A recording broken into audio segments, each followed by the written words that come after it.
समन्त चक्रवालेषु अत्रा गच्छन्तु देवता सद्धम्मं मुनिराजस्य सुनन्तु सग्गमुखदं धम्मश्रवण कालो अयं भदन्ता धम्मश्रवण कालो अयं भदन्ता धम्मश्रवण कालो अयं भदन्ता नमो तස්ස භගවතු අරහතෝ සම්මා සම්බුද්දස්ස නමෝ තස්ස භගවතු අරහතෝ සම්මා සම්බුද්දස්ස නමෝ තස්ස භගවතු අරහතෝ සම්මා සම්බුද්දස්ස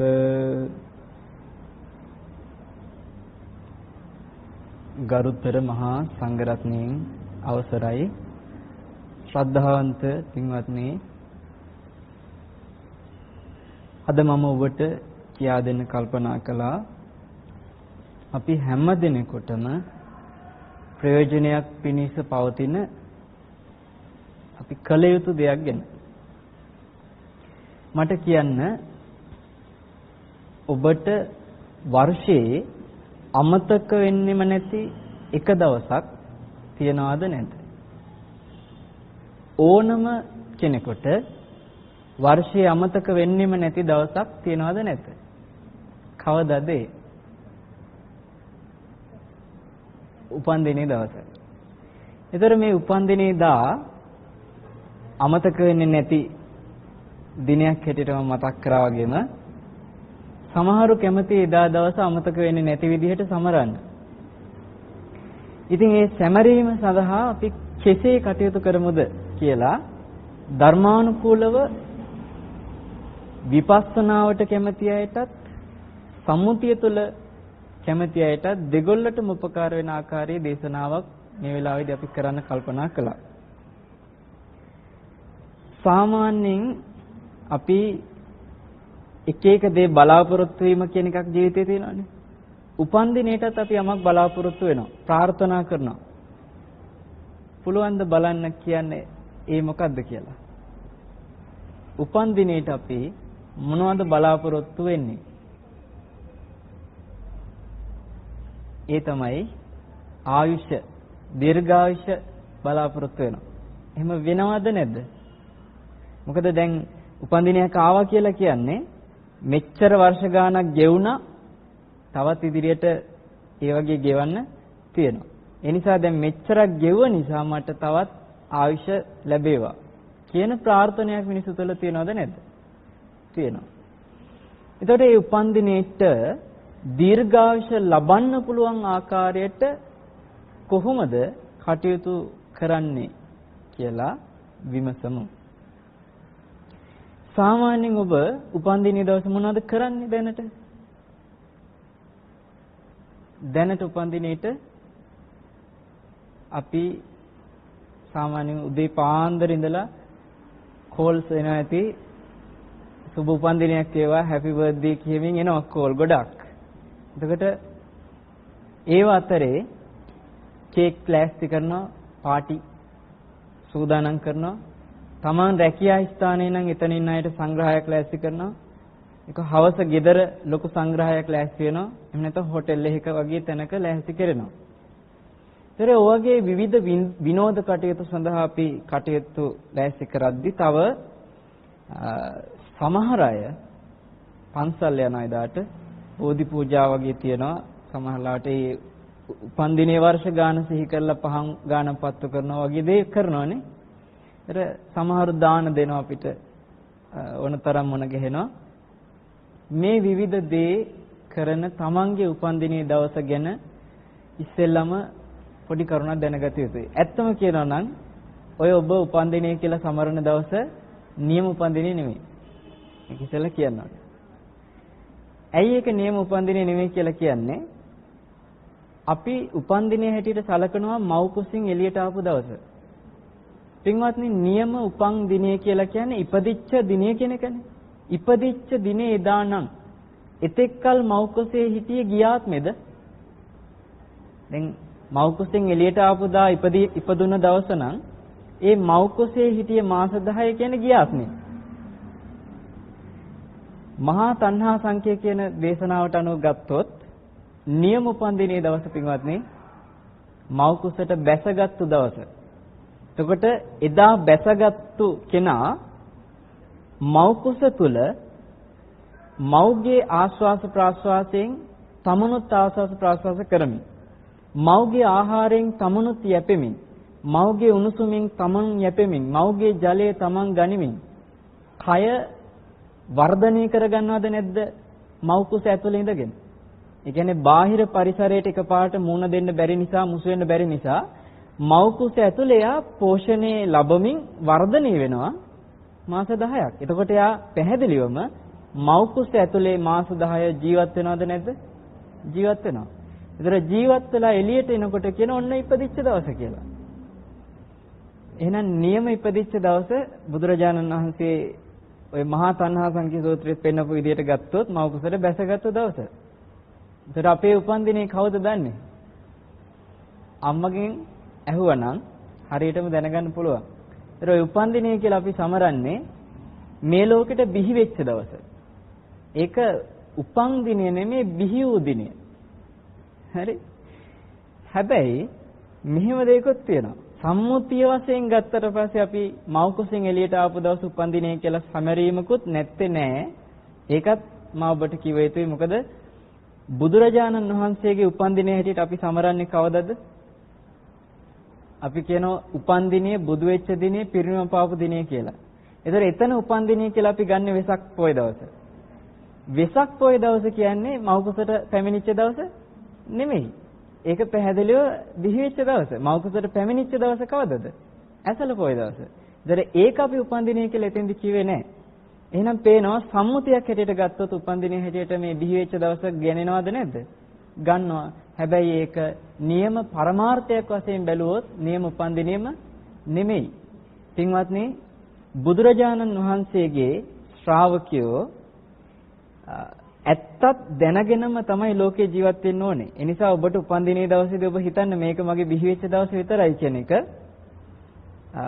මොකද ඔය දිනේ ඕන කෙනෙකුට දැන් වෙනස් කරන්න පුළුවන්. මට මතකයි ගිය 2012 වර්ෂයේ දෙසැම්බර් 12 වෙනිදා ඇතැම් දරුවන්ව සීස කරලා එළියට ගන්නකොට වෛද්‍යවරුන්ට හරි කරදරයිලෝ දවල් 12යි 12ට ළමයව එළියට ගන්න කියලා. කියන ගාණක් දෙන්නන්ලෝ. ඇයි 12 වෙනි අවුරුද්දේ 12 වෙනි මාසේ 12 වෙනිදා දවල් 12යි 12ට එළියට ගන්න කියලා. එතකොට එහෙනම් ඔය අපි උපන් දිනය කියන එක කැමති වෙලාවක එළියට ගන්න පුළුවන් එකක් දැන්. ඒකෙන් හැබැයි මව් කුසේ බැස ගන්න එක කැමති වෙලාවක එහෙම පුළුවන්ද? බෑ. මේක එහෙනම් බොරුවක් තනිකර. එතකොට දැන් සමහරු වෛද්‍යවරු ළඟට ගිහිල්ලා ඉස්සෙල්ලා උපදින්නත් කලින් කේන්දරේ හදනවලු. කේන්දරේ හදලා සුබ්බම නැකතක් බලවගෙන වෛද්‍යවරයාට ගිහිල්ලා කියනවලු මෙන්න මේ වෙලාවට එළියට ගන්න කියලා. ඒක තන්නිකර මේ කියන්නේ බොරුවද නැද්ද? බොරුවක් ඔය අපි උපන්දිනේ කියන්නේ. සැබෑ උපන්දිනේ හැම බැලුවොත් ඇත්තටම මව් කුසේ බැසගත් දවස. කෙසේ හරි කමක් නැහැ අපි දැන් උපන්දිනේ කියලා එකක් සමරනවනේ. ඒ සමරන එක තුළ ඇත්තටම දීර්ඝායුෂ ලැබෙන විදිහට කොහොමද ඒක කරන්නේ? දීර්ඝායුෂ ලැබෙනවයි කියලා අපි මොනවද කරන්නේ? සමහර වෙලාවට අපිට පේනවා ඒ තමන්ගේ විනෝද වෙන කටයුතු සූදානම් කරාම ඒකෙදි අනිවාර්ය පාවිච්චි කරන දෙයක් හැටියට කියන මත් වතුර. ද්‍රව්‍ය ගෙනල්ලා ඒව පාවිච්චි කරෙද්දී ඒගොල්ලෝ ප්‍රාර්ථනා කරනවා මට දීර්ඝායුෂ ලැබේවා කියලා. හැබැයි දීර්ඝායුෂ ලැබේවා කිය ප්‍රාර්ථනා කරාට ඒ පාවිච්චි කරන දේ දීර්ඝායුෂ හදන එකද තියෙන ආයුෂත් නැති කරන එකද?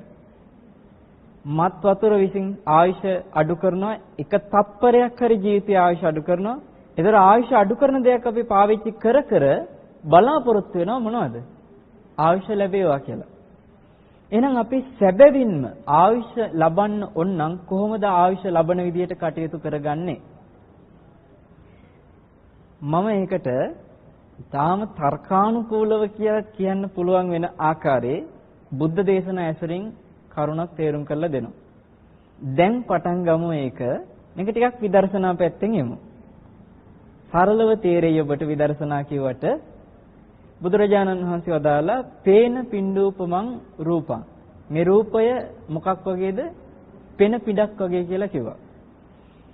අපි තමායයි සලකන මේ කය කියලා කියන දේ ගත්තොත් මේක හටගත්තේ මොනවෙන්ද?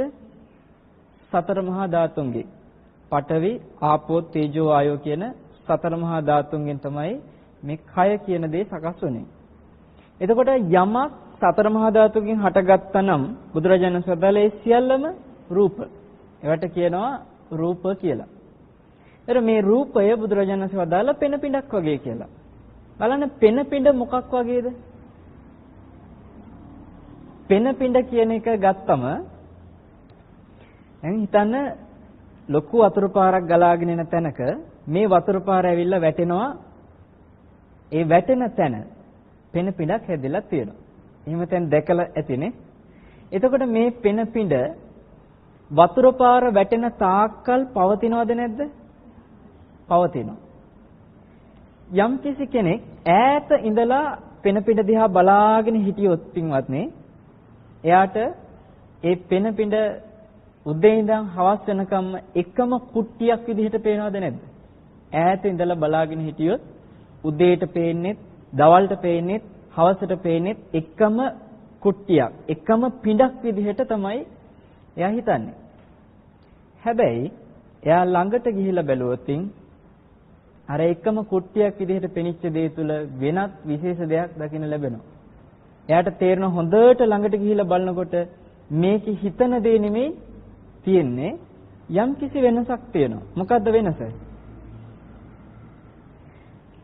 මොහොතක් පාසා හට ගන්නවා පුංචි පෙන බබුලු.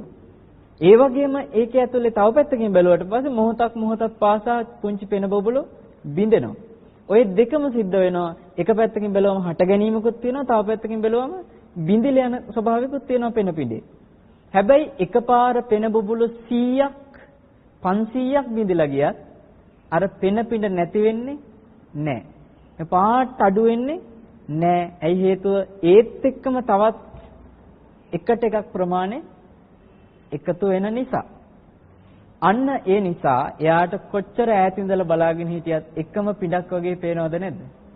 පේනවා. අපිටත් පින්වත්නි මේ කය බලන්න අවස්ථාව ලැබෙන්නේ උපතින් ඈත ඉඳන්. මේ කය උපතින් බලන්න ලැබෙන්නේ ඈත ඉඳන්. ඈත ඉඳන් කියලා කියන්නේ මේ ළඟට ඇවිල්ලා බැලුවත් අපිට පේන්නේ ඈත ඉඳන්. ඇයි ඈත ඉඳන් කියලා කිව්වේ? මේකට ලං වෙන්න නිකන් බෑ. මේකට ලං වෙන්න නම් බුදුරජාණන් වහන්සේගේ ධර්මයේ ඔස්සේ තමයි ලං වෙලා බලන්න පුළුවන් වෙන්නේ මේ කය දිහා. හරියටම ওই පෙන පිඬේ ස්වභාවය මේ කයේ තියෙනවා. අපි කිව්වා උදේ ඉඳන් හවස වෙනකම් බලන් ඉඳි එකම පිඬ වගේ. මේ කය දිහාත් බලාගෙන ඉන්නකොට එකම කයක් පවතිනවා වගේද නැද්ද? පවතිනවා වගේ. දැන් බලන්න මේ ස්වාමීන් වහන්සේ ධර්ම දේශනාව පවත්වනකොට ස්වාමීන් වහන්සේගේ මුහුණ ගත්තොත් ඒ මුහුණ දේශනාවට ආරම්භයේ යම්සේ තිබුණද දේශනාව අවසන් වෙනකොටත් ඒ මුහුණ හැමම තියෙනවද නැද්ද? ඒකේ කොටසක් නැති වෙලා, නහය නැති වෙලා, තව වෙලාවකට කන් දෙක නැති වෙලා, තව වෙලාවකට ආයි කන් දෙක ඇති වෙලා එහෙම වෙනස් වෙනවද? එහෙම වෙනසක් වෙන්නේ නැහැ. මේක නිකන් එකටම එහෙම්මම තියෙන වගේ පේනවා. අන්න ඒ වගේ තමයි අර පෙන පිටත් එහෙම්මම කුට්ටියක් වගේ තියෙනවා පේනවා. එතකොට ඔය කුට්ටියක්සේ එක කිසිම වෙනසක් නැතුව එහෙම පේන්නේ ඈත ඉඳන් බලන නිසා. දැන් ඔන්න පෙන පිට ළඟට ගියාමනේ අර වැඩ ටික පේනුනේ. ඒ වගේ මේ කයෙත් ලං වෙලා බැලුවට පස්සේ ධර්මයේ තුලින් තේරෙනවා මේකේ මහා පුදුම වෙනසක් තියෙනවා. මොකද පුදුම වෙනස? මේක හටගත්තු අර අපි කිව්ව ධාතු හතර. හරි යාළුවෝ හතර දෙනෙක් බින්දෙන්නේ නැති එකටම ඉන්නේ යාළුවෝ හතර දෙනෙක්. හැබැයි ඒ යාළුවෝ හතර දෙනාව පේන්නේ නැහැ. පඨවි, ආපෝ, තේජෝ, වායෝ කියන මේ හතර දෙනාව පේන්නේ නැහැ. අන්න එතනයි අපිට ලොකුම ප්‍රශ්නේ තියෙන්නේ. මේ හතර දෙනා පේන්නේ නැති තරමටම චූටි සියුම් දෙයක්. එවැනි සියුම් විශාල ප්‍රමාණකින් තමයි මේක සකස් වෙලා තියෙන්නේ. ඒ නිසා තේරෙන්නේ නැහැ. මේක කොච්චර සියුම්ද කියලා මම ඔබට තේරුම් ගන්න මෙහෙම කියන්න. මේ කයේ පින්වත්නි එක එක කොටස් ගත්තම දැන් අපි ගමු කෙස් ගහ. කෙස් ගහ කියන එක පඨවි කියන ධාතුව ප්‍රධාන වෙලා, ඒ කියන්නේ ඝන ස්වභාවයේ ප්‍රධාන වෙලා ඉතුරු ටිකත් එකතු කරගෙන ඉන්නවා. ඊට පස්සේ අපි ගත්තොත් ලේ කියන එක ආපෝ කියන එක ප්‍රධාන වෙලා ඉතුරු ටික ප්‍රධාන මේ එකතු කරගෙන ඉන්නවා. ඒ කියන්නේ දියර ගතියක් තියෙන ලේ වල කෙස් වල දියර ගතියක් නැහැ, ඝන ගතියක් තියෙනවානේ. දැන් කෙස් ගහ එනම් හටගත්තේ මොනවෙන්ද? කෙස් ගහ හටගත්තේ සතර මහා ධාතුන්ගෙන්. දැන් ඔබ හිතන්න මේ කෙස් ගහ අපි කපනවා චෝටි කෑල්ලට බෝංචි කපන්නේ. බෝංචි කපනවා වගේ දැන් කපනවා කියමු. හැබැයි බෝංචි තරම් ප්‍රමාණයට නෙමෙයි කපන්නේ.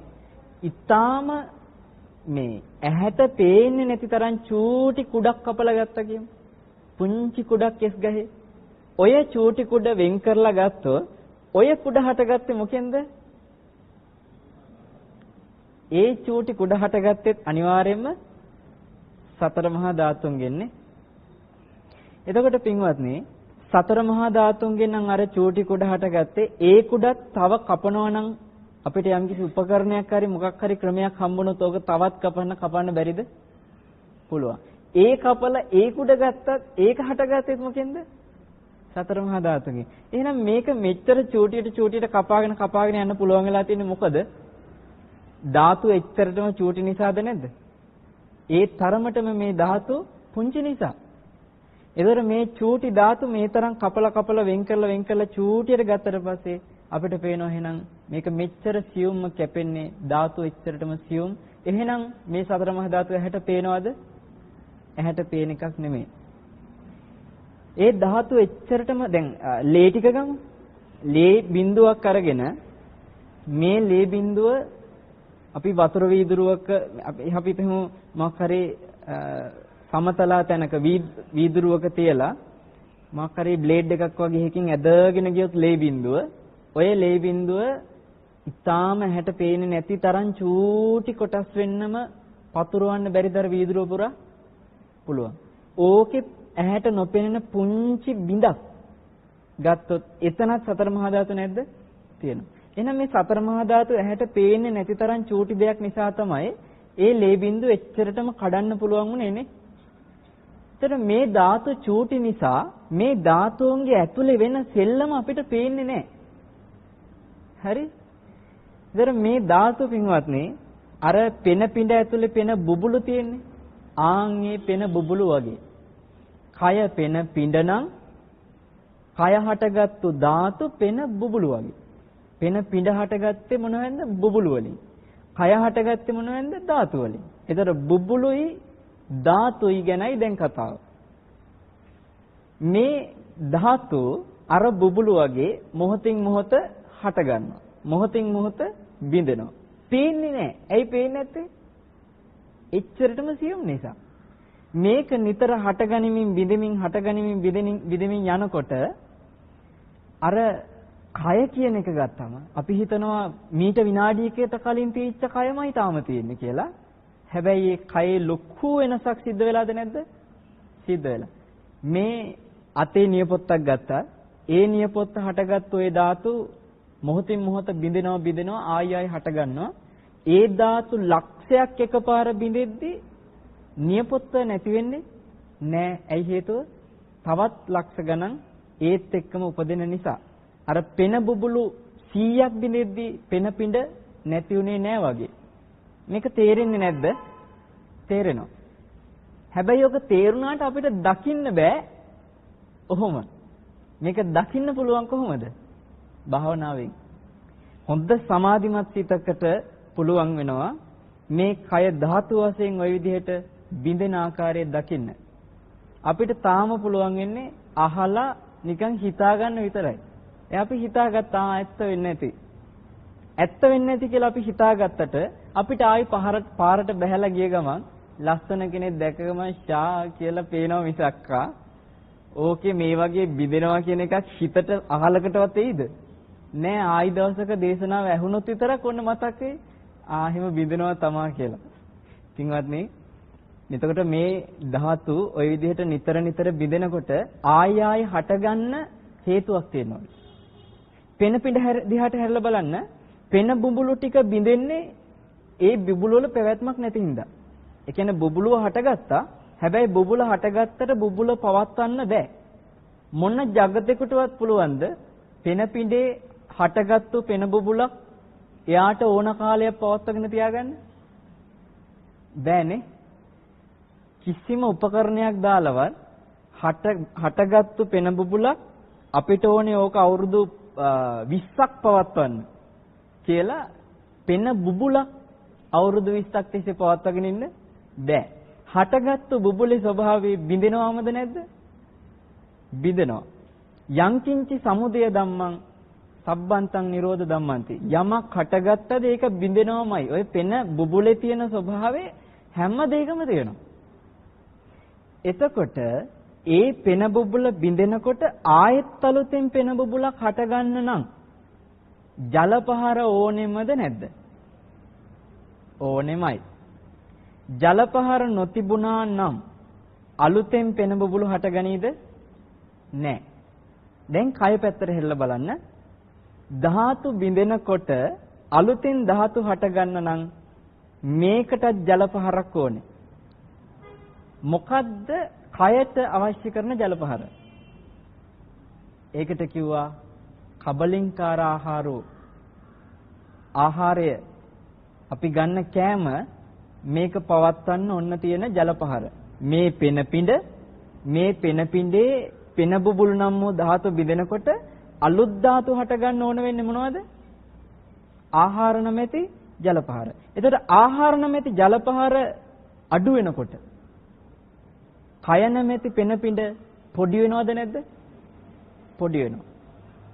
දැන් සමහරු කියනවා හම්බ වෙනකොට මට කියනවා සම්නාස මේ දැන් ගොඩාක් කෙට්ටු වෙලා කියලා. ඉතින් කෙට්ටු වෙලා කියනකොට ඒ අයට තේරෙන්නේ මේක පෙන පිඬක් වගේ මේක පවතින්නේ මොකක් නිසාද? ආහාර නැමැති ජල පහර නිසා. එතකොට ඒක බැරි වෙලාවත් අපි අඩු කළොතින් පිඬත් මොකද වෙන්නේ? අඩු වෙනවා. ඒක හැටි. ආයි වැඩි කළොත් මොකද වෙන්නේ? වැඩි වෙනවා. ඉතින් අපිට ඕන විදිහට මේක තියාගන්න පුළුවන්කමක් තියනවද? බෑ. එතකොට බලන්න පින්වත්නි, ජල පහර අඩු වෙච්ච ගමන් අර ෂෝක් එකට ලොකුවට තීච්ච පෙන පෙඩ බලාගෙන ඉද්දි ටිකක් වෙලා යනකොට ටික ටික අඩු වෙනවද නැද්ද? අඩු වෙනවා. මතක් කරලා බලන්න බෝසතාණන් වහන්සේ ලස්සන රූපයක් වගේ හිටියා. දුෂ්කර ක්‍රියා කරනකොට ආහාර අඩු කරාද නැද්ද? අඩු කළා. එතකොට උන්වහන්සේගේ කය නැමැති පෙන පිඬට අර ආපු ජල පහර අඩු වුණාද නැද්ද? අඩු වුණා. ලස්සනට ඒ පෙන පිඬේ හැඩය අඩු වුනේ නැද්ද? අඩු වුණා. මේ කතාව ප්‍රත්‍යක්ෂවම තේරෙන්නේ නැද්ද? තේරෙනවා. ඒක සරල සිද්ධියක්. නමුත් අපිට තේරෙන්නේ නැති පැත්තක්. ඒතර පින්වත්නි, ඔය ආහාරයේ පවතින තාක්කල් මේ කය පවතිනවා. වතුර පහර පවතින තාක්කල් පින පිඬ පවතිනවා. දැන් මේ වතුර පහර අඩු වුණොත් පින පිඬ අඩු වෙනවා වගේ මේ ආහාරය තියෙනකොට මේකේ නැවත නැවත ධාතු හට ගැනීම සිද්ධ වෙනවා නම් අපිට තේරෙන එක දෙයක්. මේ කයට පැවැත්ම අඩු වුණොත් ආයුෂයට මොකද වෙන්නේ? ආයුෂ අඩු වෙනවා. එහෙනම් ආයුෂ වැඩි වෙන්නේ ධාතු නැවත උපදිනකොටද නැද්ද? ආයුෂ වැඩි වෙන්නේ යම් මොහතක හරි ආයුෂ වැඩි වෙන්නේ ධාතු නැවත උපදිනකොට. ඒතර ධාතු නැවත උපදින්නේ ආහාර දෙනකොට. එහෙනම් කැරකිලා බැලුවොත් ආහාර දෙනකොට ආයුෂ වැඩි වෙනවද නැද්ද? වැඩි වෙනවා. අපි හිතමු ඔබ උපන්දිනේ දවසේ ස්වාමින් වහන්සේලාට ගිහිලා දානි පූජා කරනවා. එතකොට ඒ ස්වාමින් වහන්සේගේ කය නැමැති පෙන පිඬට ජල පහර නැමැති ආහාර ඔබ දුන්නද නැද්ද? දුන්නා. එතකොට ඒ ස්වාමින් වහන්සේගේ කයේ බිඳෙන ධාතු බිඳෙද්දි ආය අලුතෙන් ධාතු හටගන්න ඔබ අවශ්‍ය දේ දුන්නද නැද්ද? දුන්නා. එහෙම බැලුවට පස්සේ ඒ ස්වාමින් වහන්සේගේ යම් ආයුෂයක් ඔබ වැඩි කරාද නැද්ද? වැඩි කළා. ආයුෂයක් එතකොට ඔබට ස්වාමින් වහන්සේට අතින් ගෙනහිල්ලා දෙන්න බෑ, මල්ලේ දාගෙන ගිහිල්ලා ආ ස්වාමීනි මම ඔබ වහන්සේට මේ ආයුෂ ටිකක් ගෙනාවා කියලා දෙත හැකිද? බෑ. හැබැයි ඔබ කළේ මොකද්ද? මේ බිඳෙන ධාතු නැවත හටගන්න පුළුවන් ආකාරයට ඔබ ආහාර ගෙනහිල්ලා දුන්නා. එතකොට ඔන්න අර පෙන පිට නැවත ජල පහර වැටෙනකොට පැවැත්ම හැදුනා වගේ පවතිනවා. ධර්ම දේශනාවට කලින් ස්වාමින් වහන්සේ මේ දේශනාව කරන ස්වාමින් වහන්සේගේ මූණද දැන් තියෙන්නේ එහෙනම් නෑ මේක ඇතුලේ ධාතු බොහෝ ප්‍රමාණයක් බිඳිලා ආයි අලුතෙන් හට ආරන්නේ නැද්ද? ආයි අලුතෙන් හටගත්තේ අද දවසේ වළඳපු දාණයට පින් සිද්ධ වෙන්නද නැද්ද? ආයි ධාතු හටගත්තේ ඒකට පින් සිද්ධ වෙන්න. ඒතර පින්වත්නි ඒ දානේ පූජා කරපු අය නිසා මේකේ යම් පැවැත්මක් ආය හදනවද නැද්ද? ආය හදනවා. ඔබ දැකලා නැද්ද සමහර ලාවට ගොඩාක් බඩගින්නේ ඉඳලා මේ සාමාන්‍යයෙන් කෑම අඩු වුණාට පස්සේ කියනවා මොකෝ දැන් නිකන් මේ අඳුරු වෙලා වගේ ගිහිල්ලා කියනවා. හොද්දට කාලා බීලා එනකොට කියනවා දැන් පාට වැටිලා කියන්නේ නැද්ද? කියනවා. සමහරලාට කියනවා දැන් ඔය හාල් මැස්සා වගේ ඇවිල්ලා චන්දිල්ලුවා ඊට පස්සේ ටික කාලයක් යනකොට මොරා වගේ කියනවා. ඒ මොකද? ඉස්සරට වඩා හොඳ කෑම වර්ග ඒ කියන්නේ හොඳ ජලපාරවල් දැන් ලැබෙනවා මේ පෙන පිටට. ඒ වගේම පාට වැටිලා එනවා කියනවා ඡන්දෙ දිනනට පස්සේ. ඒ මොකද? ආහාරයත් එක්කයි. ඒකට බලනකොට පින්වත්නි මේ කෑමත් එක්ක කය අඩු වැඩි වෙනව විතරක් නෙමෙයි. පාටත් වෙනස් වෙන්නේ නැද්ද? වෙනස් වෙනවා. බලන්න පෙන පිටෙත් ආපු ජලපහර හොඳ පිරිසිදු වතුරක් නම් පෙන පිට පිරිසිදු පාටයි. ආපු වතුර පාර මඩ වතුරක් නම් පෙන පිට මඩ වතුර පාට වෙන්නේ නැද්ද? මඩ වතුර පාට වෙනවා. එතකොට මේ කයත් එහෙනම් ආහාරයත් එක්කම තමයි වර්ණයත් හැදෙන්නේ නේ. එතකොට ඔබ ස්වාමීන් වහන්සේලාට ගිහිලා දානේ පූජා කරනකොට උන්වහන්සේලාට අතින් ගෙනහිල්ලා දෙන්න බැරි වර්ණය දීලා නැද්ද? වර්ණය දීලා තියෙනවා. පෙන පිඬේ ජලපහර නැවතුනොතින් ඒකේ තීච්ච අර ඈත ඉඳන් බලාගෙන ඉද්දි උදේ ඉඳන් හවස වෙනකම්ම එකම කුට්ටිය වගේ තීච්ච ගතිය නැති වෙලා ටිකක් වෙලා යනකොට ටික තිබිලා බිඳිලා යනවා. වතුර පහර නැවතිච්ච ගමම්ම පෙන පිට නැති වුණාද? එකපාරට නැවතිච්ච ගමන් ටොක් ගාලා පෙන පිටවම නැති වෙනවද? නෑ. වතුර පහර නැවතුණත් යම් මොහොතක් කල තව චුට්ටක් පවතිනවද නැද්ද? පවතිනවා. ඒ වගේ මේ කයටත් ආහාර දෙන එක සම්පූර්ණයෙන් නැවැත්තුවත් යම් දින ගණනක් පවතිනවද නැද්ද? පවතිනවා. හරිම ගානට මේ දෙක සමාන නැද්ද?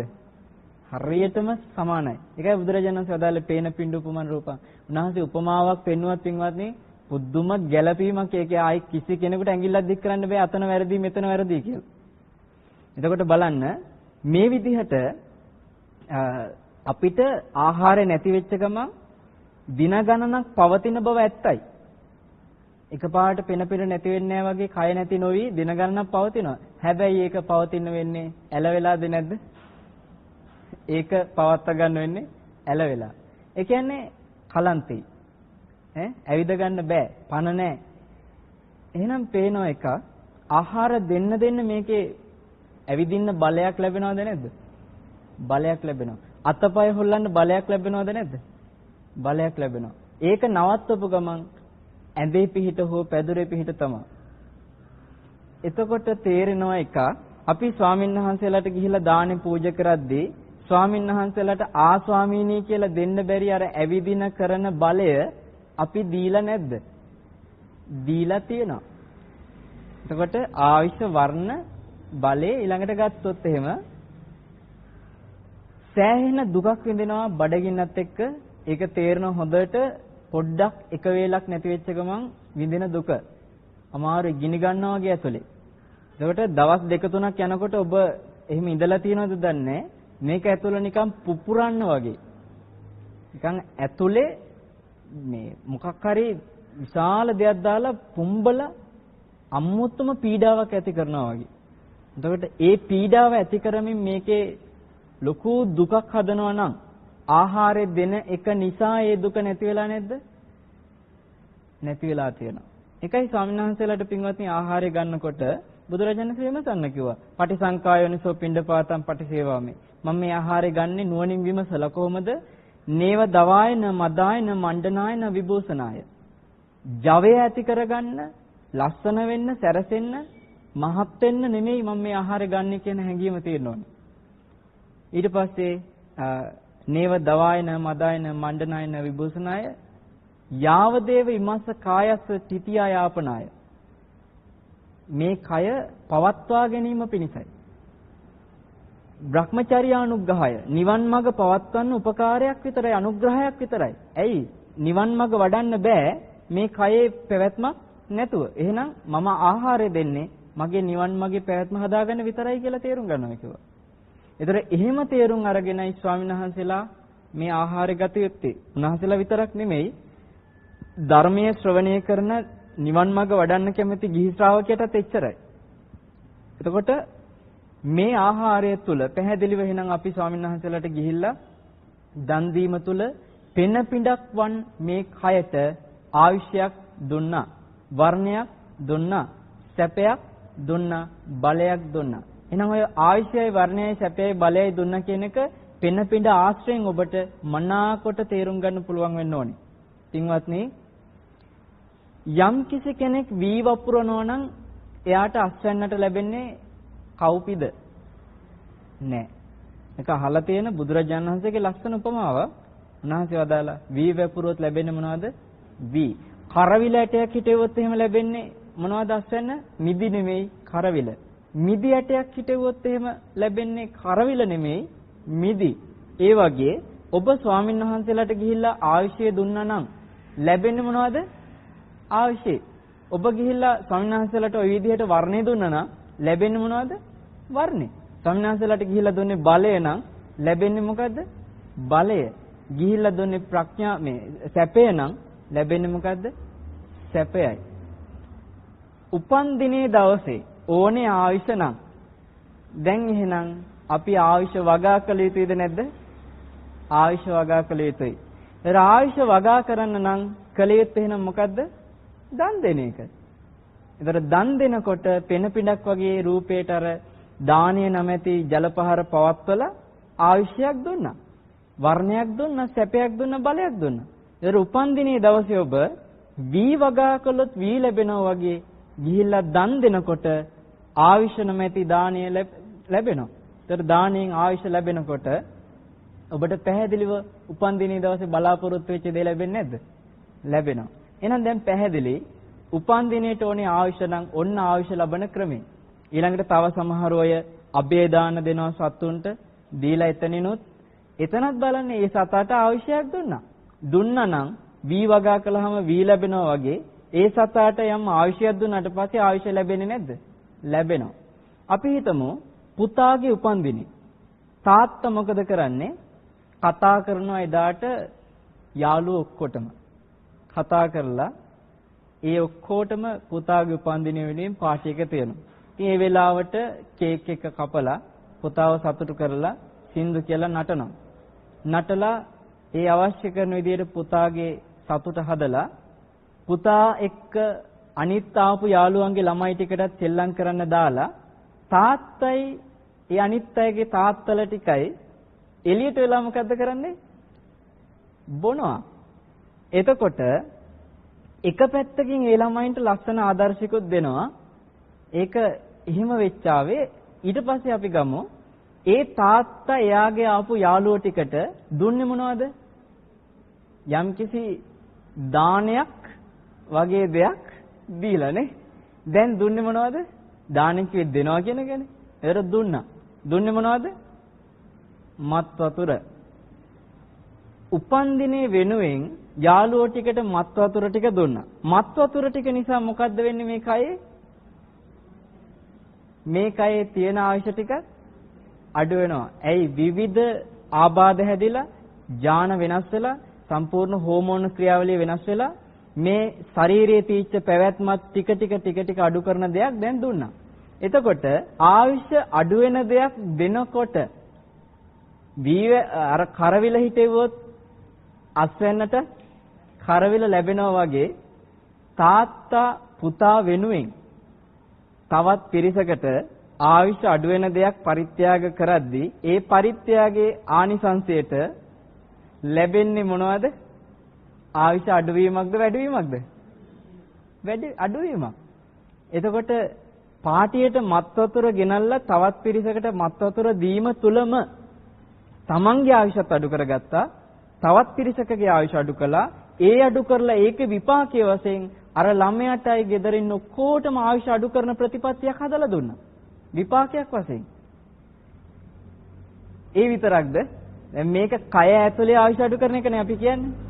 ඔබ දන්නවද සාමාන්‍යයෙන් මන්ද දැන් මේ වර්ෂයේ කොහොමද කියලා ප්‍රතිශතය වශයෙන් මට තේරෙන්නේ මේ කොහොමද සැලැස්ම කියලා පසුගිය වර්ෂවල බලපු සංඛ්‍යා ලේඛනවලදී අවුරුද්දකට රියානතුරු වලින් 6000ක් විතර ජීවිතක්ෂයටපත් වෙනවලු. එතකොට ජීවිතක්ෂයටපත් වෙන රියානතුරු වල 6000න් 140කට වැඩි ජීවිතක්ෂ ගාන ඒ මරණ ගාන මොනවද? බීමත්කමෙන් රියපදවල වෙච්ච අනතුරු. එතකොට බීමත්කමෙන් වෙච්ච අනතුරු වල මැරෙන ප්‍රමාණය තුලත් තේන්නේ මත් ද්‍රව්‍ය නිසා මත්පැන් නිසා ආයුෂ අඩුවීමක් වෙන්නේ නැද්ද? කියන්නේ මේ කය ඇතුලේ ආයුෂ අඩු වෙන එක විතරක් නෙමෙයි. එතන බීමත්කමින් ගිහිල්ලා සමහරවිට අර පාටියකේ ඉඳලා බීලා යනවා ඒ යාළුවෝ ටික. යනකොට මගදී ඇක්සිඩන්ට් වෙනවා. ඇයි හොඳ සිහිය නෙමෙයිනේ වාහනේ අරගෙන යන්නේ. ඒතර මගදී ඇක්සිඩන්ට් වෙච්ච ගමන් ඒ මනුස්සයාගේ ආයුෂ අඩුවීමක් මේ ගෙදර මිනිස්සු කරලා නැද්ද? කළා. ඒතර ඒකේ විපාක හැටියට මේ උපන්දිනේ සමරලා ආයුෂ බලාපොරොත්තු වෙන කට්ටියට ආයුෂ අඩුවීමක් වෙන්නේ නැද්ද? වෙනවා. ඒතර මත් වතුර මද්ද්‍රව්‍ය දීම තුල පැහැදිලිව ආයුෂයේ අඩුවක් සිද්ධ වෙනවා. ඊළඟට තව පැත්තකින් ගත්තොත් මත් වතුර වලට මද්ද්‍රව්‍ය වලට ඇබ්බැහි වෙලා ඉන්න පවුල් තියෙනවනේ. ඒ සමහරලාට අපි හිතමු තාත්තා විතරයි ඒකට ඇබ්බැහි වෙලා තියෙන්නේ. ඒ තාත්තගේ මද්ද්‍රව්‍ය ටික නිසා මත් වතුර ටික නිසා පීඩා විඳින්නේ තාත්තා විතරක්ද? නෑනේ. ඒකෙන් පීඩා විඳින්නේ නැද්ද ගෙදර ළමයි? අපි දැකලා තියෙනවා මේ රටේ ගොඩාක් පවුල්වල බොන්න පුරුදු වෙච්ච තාත්තගේ ගෙදර ළමයි කන්නේ සමහර විට එක වේලයි. එක්ක වේල් දෙකයි. අපි වගේ. එතකොට මේ ඒකත් බොහොම සුළු දෙයක්ද නැද්ද? එක්ක වත්තේම හිටවගත මඤ්ඤොක් කලයක් දෙකක් විතරයි. එතකොට ඒ ගෙදර තාත්තා මත් වතුරට විශාල වියදමක් කරන නිසා ඒ ළමයින්ට කන්න අඩු වෙලා තියෙනවා. කෑම අඩු වෙලා. ඒතර කෑම අඩු වුණා කියන්නේ ඒ ළමයාගේ කය නැමැති පෙන පිටට ජලය නැමැති අර ආහාර පහර අඩු වෙනකොට ඒ ළමයාගේ ආයුෂ අඩු වෙලා නැද්ද? ආහාර අඩු වෙච්ච ගමන් ඒ ළමයාගේ ආයුෂ අඩු වෙලා. එහෙනම් තාත්තා තමන්ගේ ආදායමෙන් යම් කොටසක් මත් වතුරට වියදම් කරද්දී ඒ තාත්තගේ කය ඇතුලේ ආයුෂ අඩු කරගන්නවා වගේම තමන්ගේ ගෙදර ඉන්න අයගේ පෝෂණය අඩු කරලා ඒ අයගේ ආයුෂ අඩු කරලා නැද්ද? අඩු කරලා තියෙනවා. ඒ අයගේත් වර්ණය අඩු කරලා නැද්ද? අඩු කරලා තියෙනවා. තාත්තත් බොන ගමන් තමන්ගේ වර්ණය අඩු කරගන්නේ නැද්ද? මම නම් දැකලා නැහැ බොන්න පුරුදු වෙච්ච මිනිස්සෙක් ලස්සනට පෙනුමට දාලා ඇවිල්ලා. කියන්නේ තනිකර පිච්චිලා ගිහිල්ලා වගේ ලස්සනට ඉන්න අයත් කාලයක් යනකොට බීලා නිකන් දුර්වර්ණ වෙලා විකෘති වෙලා ගිහිල්ලා ඇස් දෙකවත් ප්‍රියමනාප බව නැහැ. ඒතර බලන්න මේ මත් වතුරත් එක්ක ඒ මිනිසයා තමන්ගේ ශාරීරික ආයුෂ අඩු කරගෙන තමන්ගේ ශාරීරික වර්ණය අඩු කරගෙන තමන් සැපසේ හිටිය එක නැති කරගෙනද නැද්ද? නැති කරගෙන තමන්ගේ බලය නැති වෙලා නැද්ද? මේ සමතලා පොළොවේවත් වැනෙන්නේ නැතුව යන්න බෑ. ඉතින් ඒ සියලු කාරණා ටික ඒ විදිහට කරගෙන අපිට තේරෙනවා පින්වත්නි මත් වතුරත් එක්ක එක එක පැතිකඩ වලින් තමන්ගේ මත් වතුර පානය කරමින් තමන්ගේ ශරීරයේ ආයුෂ අඩු වෙන එක විතරක් නෙමෙයි ලෙඩ වැඩි වෙන එක විතරක් නෙමෙයි රියානතුරු ආදී වලිනුත් ආයුෂ අඩු කරනවා. සමහරට මේ බොන්නේම නැති මිනිස්සෙක් වාහනයක යනවා. බීගෙන එන මිනිස්සෙක් ගිහලා ඒ මිනිස්සයව හප්පනවා. එතකොට මේ පැත්තක ඉන්න මිනිසුන්ගේ ආයුෂ අඩු කරන්නේ නැද්ද? ආයුෂ අඩු කරනවා. gedare ඉන්න අහිංසක මත් වතුරකට ඇහැවක් තිබෙන්නේ නැති අර ළමයින්ගේ ආයුෂ ටිකත් පෝෂණය අඩු කරමින් අඩු කරන්නේ නැද්ද? අඩු කරනවා. ඕවාගේ ගත්තොත් තව ගොඩාක් තියෙනවා. ඕන තරම් කතා කරන්න මේ විදිහට ආයුෂ අඩු කරපුවා. ඇයි දැන් බලන්න මිනි මරා ගන්න මරණ වලින් වැඩි ප්‍රමාණයක් ගත්තොත් එහෙම ගිහිල්ලා එන ගන්න කොටා ගන්න මරණ වල වැඩි ප්‍රමාණයක් මත් වීමත් එක්ක සිහි කල්පනාව නැතුව ගිහිල්ලා මරපු මරණ නෙමෙයිද? අධික කෝපේනොත් මරනවා. හැබැයි බීමත්කම නිසා ගිහිල්ලා තමන් කළ යුත්තේ මොකද්ද නොකළ යුත්තේ මොකද්ද කියලා තීරණය කරගන්න බැරුව චූටි වචනයක් එහා මෙහා වෙච්ච ගමන් බහින් බස් වෙච්ච ගමන් ගිහිල්ලා අයිනෝ කොටනෝ මරනවා. එතකොට එතනත් පැහැදිලිවම ආයුෂ අඩු කිරීමක් බාහිර අයගේ කරලා නැද්ද? ඒතර බලන්න මේ මත් වතුරත් එක්ක කී පැත්තකින් ආයුෂ අඩු වෙනවද? ඊට පස්සේ මේ ඇනපු කොටම මිනිස්සයා වැටෙනව කොහෙටද? අත්තඩංගුවට. ඒ අත්තඩංගුවට වැටුණාට පස්සේ gedara ඉන්න අයගේ පැවැත්ම හැදුන යම් රැකියාවක් තිබ්බද අර මිනිසයාගේ ඒක නැතිවීම නිසා ඒ gedara ඉන්න අයට හරියට පෝෂණයක් ලැබෙනවද? නැහැ. එතනත් හිරේ මිනිසයා දුක් විඳිද්දී මරණයක් නිසා මිනිමැරීමක් නිසා gedara ඉන්න දරුවන්ගේ බිරිඳගේ පෝෂණය අඩු වෙලා එතනිනුත් ආයුෂ අඩු වෙනවා. ඊළඟට තව පැත්තක් කතා කරොත් මත් වතුර බොන තාත්තා ගෙදර ඉද්දී ඒ ගෙදර ළමයි ටික ඉන්නේ මානසික පීඩණයෙන්ද සතුටින්ද? මානසික පීඩණයෙන්. ඊළඟට බිරිඳ ඉන්නේ මානසික පීඩණයෙන්ද සතුටින්ද? මානසික පීඩණයෙන්. මානසික පීඩණය ශරීරයේ පැවැත්මට ලොකු හානියක් කරන්නේ නැද්ද? කරනවා. එතනිනුත් පැහැදිලිව ආයුෂ වර්ණ සැප බල ඔය ටික නැති කරන්නේ නැද්ද? කරනවා. කී පැත්තකින්ද පින්වත්නි? මොකද මේකේ තියෙන වාසිය? ඒතර මේක ආවේ කොහොමද කියලා එකවත් අපි දන්නේ නැහැ. මම ඔබට චුට්ටක් මතක් කරන්නම් මේක ආවේ කොහොමද කියන එක ගැන. බුදුරජාණන් වහන්සේ ඔය තියෙන මේ කුලාවක ජාතකය කියලා එක. ඒකේ තියෙනවා මේ හිමාලයේ ගහක බෙනයක හැදිච්ච දෙයක් තමයි ඔය වතුර වර්ගය. ඒතර මේක ඒ හිමාලයේ ගස් බෙනේ තිබිලා වැද්දෙක්ට දවසක් ලැබුණා. මේ වැද්ද පාවිච්චි කරලා මේකේ යම් නිකන් අමුතු වෙනසක් හැදුන නිසා එයා පහුවදා බැලුවා මේක හොඳයි මේකෙන් මොකක් හරි දෙයක් කරන්න පුළුවන්. ඒතර මෙයා මොකද කරේ? වරුණ කියලා ඒ කැලේ හිමාලය කැලේ හිටිය තාපසේ මේ තාපසයාට ගෙනහිල්ලා අරක පෙන්නනවා. මෙන්න මෙහෙම දෙයක් තියෙනවා කියලා. තාපසයාත් අරන් බැලුවා එයාත් සූරුණා. ඒතර මේ වැද්දාගේ නම සුරා. හරි? ඒතර සුරා කියන වැද්දා අර හිමාලේ තීච්චේ ගස්බෙනේ මේ දියරය ගෙනල්ලා අර වරුණ තාපසයත් එක්ක එකතු වෙලා සාකච්ඡා කළා මේක මරු මේකෙන් අමුතු දෙයක් වෙනවා අපි මේක මිනිසුන්ට අඳුනලා දෙමු. ඊට පස්සේ මෙයාලා මොකද කළේ? පානාගාරික කියලා වෙළඳ කොට්ටාසයක් නමින් හැටියට නගරයට ගිහිල්ලා මිනිසුන්ට අඳුනලා දුන්නා. කවුද? සුරා වැද්දයි වරුණ කියන තාපසයයි. ඊට පස්සේ මේක මිනිස්සු පාවිච්චි කරනකොට මරු අමුතු දෙයක් වෙනවා.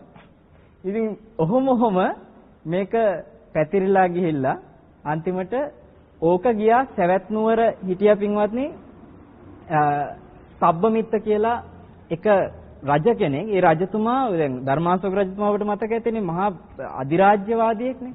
ඒ වගේ සෑහෙන බලයක් තීච්ච කෙනෙක් මේ සබ්බමිත්ත කියන රජතුමා. ඒ රජතුමාටත් දැන් හඳුන්වලා දෙන්නයි ලෑස්තියේ කවුද? සුරා වැද්දයි වරුණ තවුසයි. ඒතර මේක දැක්කා සක්‍ර දෙවෙන්ද්‍රයා. සක්‍ර දෙවෙන්ද්‍රයා කල්පනා කළා මේ රටම නගා සිටවන්න දක්ෂතාවයක් තියෙන සබ්බමිත්ත රජතුමාට මේක අහුනොතින් රටට ඒක විශාල හානියක් වෙනවද නැද්ද? විශාල හානියක් වෙනවා. ඒ නිසා මේක මම කොහොම හරි නවත්තන්න ඕනේ කියලා මොකද කළේ? ඇඩ්වර්ටයිසින් එකක් දාන්න ගියා රජතුමා ළඟට. මොනවා විකුණන්නද? එතනදී හරි අපූර්ව වැඩක් වෙන්නේ. ඒ කියන්නේ දැන් වෙළඳ දැන්වීමක් දාන්නේ මොකටද? ඒ භාණ්ඩය අලෙවි කරගන්නනේ. සක්‍ර දේවේන්ද්‍රයාත් බ්‍රාහ්මණ වේශයක් මවාගෙන කාලයකට පුරවගෙන ওই සුරා දැන්වීම දාන්න ගියා කාලඟටද රජතුමා ළඟට. දැන් මේ සක්‍ර දේවේන්ද්‍රයාට ඕනේ මේකෙන් ඈත් කරන්නද ඒකට ඇබ්බැහි කරන්නද? ඈත් කරන්න. හැබැයි යන්නේ කොහොමද? විකුණන්න. කලෙත් තරන් ගියා. ගිහිල්ලා රජතුමාට කියනවා මම ගෙනාවා ඊටාම අපූර්ව අමුතු දෙයක්. රජතුමා ඔකේ මොනවද තියෙන්නේ? එතකොට කියන රජතුමනි මේකේ තියෙනවා එක්තරා පානයක්. මේ පානය ගත්තට පස්සේ සමතලා පොළවේ ගානට ඇවිදගෙන යන්න බෑ, වැනෙනවා. ඇදන් වැටෙනවා. ඊළඟට හරක් මීහරක් ලගින මඩ වල අසූචි වලකුණත් මූණ ඔබා ගන්න පුළුවන් මේක බිව්වොත් එහෙම. ඊළඟට ඇඳුම් නැතුවත් යන්න හිතෙනවා මේක බිව්වට පස්සේ. Tamanට තේරෙන්නේ නැහැ ඕක ගලවලා හරි දාලා යයි. එහෙම යන්න කැමති අයටත් මේක බොන්න පුළුවන්. ඊළඟට Taman ඉන්නේ කොතනද, එතන මොකද්ද කරන්න කියන්න ඕනේ මොකද්ද කියලා තේරෙන්නේ නැතුව මිනිස්සු hina ගස්සන විදිහේ දේවල් කියන්න කරන්න පුළුවන් මේක බිව්වට පස්සේ. කැමති නම් ගන්න.